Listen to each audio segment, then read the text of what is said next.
কাল ভারত ও ইংল্যান্ডের মধ্যকার চতুর্থ ওডিআই ম্যাচে ভারত জয়লাভ করেছে এবং তার সাথে সাথে সিরিজের 3-1 ব্যবধানে এগিয়ে আছে।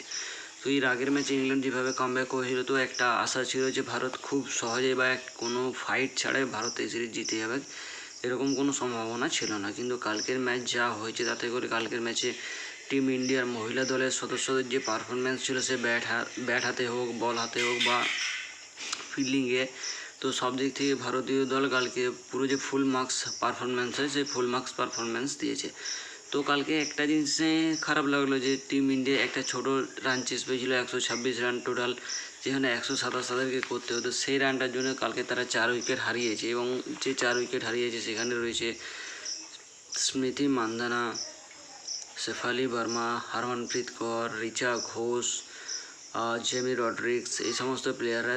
স্মৃতি মান্ধানা এই সিরিজের শুরুতেই 100 করে, তার পরবর্তীতে তার কাছ থেকে ছোটো ছোটো যে ক্যামিও হয় সেগুলো আমরা দেখতে পেয়েছি, তারপরে সেরকম বড় পারফরমেন্স আমরা দেখতে পাইনি। জেমি রড্রিক্স দুটো ম্যাচে দুটো যে ম্যাচ উইনিং রান হয় সেখানে সে ম্যাচ উইনিং রান করে এসছে, বাকিবাদ প্রথম ম্যাচে কিন্তু জেমি রড্রিক্স ফ্লপ গিয়েছিল। এবং ইংল্যান্ডের তরফ থেকে এক নাটসিভার ব্রন্ট এবং আরও একজন প্লেয়ার এলিস কেপসি বা সোফিয়া ডাঙ্কলে, তাসমিন বিয়মন্ট, এই সমস্ত প্লেয়ারদেরকে যেভাবে আমরা পারফরমেন্স দিতে দেখেছি, বা ড্যানি হোয়াইট হজ, এই সমস্ত প্লেয়ারদের পারফরমেন্স সেরকমভাবে এই সিরিজে এগিয়ে আসেনি বা তারা রান করতে সক্ষম হয়নি।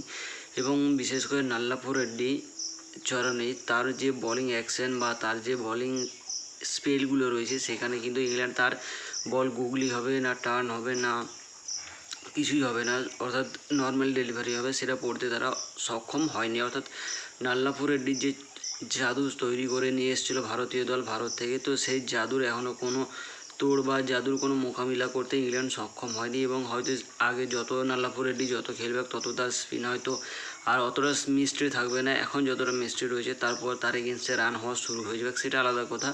কালকের ম্যাচে ইংল্যান্ড 126 রান করে 7 উইকেট হারিয়ে, যেখানে সোফিয়া ডাঙ্কলি 22, তাসমিন বিয়মন্ট 20 এবং এলিস কেপসি 18 রান করে। অপর দিক থেকে রাধা যাদব 2, নাল্লাপুর রেড্ডি চরণে 2 উইকেট, আমন জোতকর 1 উইকেট নেয়। টিম ইন্ডিয়ার তরফ থেকে ব্যাট হাতে সর্বাধিক রান করে স্মৃতি মান্ধানা 32, শেফালি বর্মা 31 এবং ক্যাপ্টেন হরমনপ্রীত কৌর 26 রান করে। ইংল্যান্ডের তরফ থেকে ইজি ওয়ং যে ম্যাচে সম্ভবত প্রথম উইকেট পায়, কালকের ম্যাচে 1, সোফি এসিলেস্টন 1 এবং চার্লি ডিন 1 উইকেট তুলে নেয়। টিম ইন্ডিয়া 6 উইকেটের ব্যবধানে এই ম্যাচ জিতে নেয় বা 3-1 ব্যবধানে সিরিজ জিতে নেয়। এবং ফর্মালিটির জন্য যে লাস্ট ম্যাচটা খেলতে হচ্ছে, সেটাও ইংল্যান্ডের কাছ থেকে বিশাল কোনো টাফ ফাইট পেতে চলেছি এরকম তো আমার মনে হচ্ছে না। বাকিবাদ টিম ইন্ডিয়ার পুরুষ দলের সদস্যরা 3rd টেস্টের জন্য রওনা দিয়ে দিয়েছে এবং তারা সেখানে প্র্যাকটিস সেশন ইতিমধ্যে শুরুও করে দিয়েছে। বাকিবাদ টিম ইন্ডিয়া যেভাবে পারফরমেন্স দিয়েছে দেখে তো খুবই খুশি। বাকিবাদ নেক্সট সিরিজ কী হবে সেটা আলাদা কথা। লাস্ট ম্যাচ ভারতীয় দল একটা বড় রানের ব্যবধানে জিতুক, এটাই চাওয়া পাওয়া।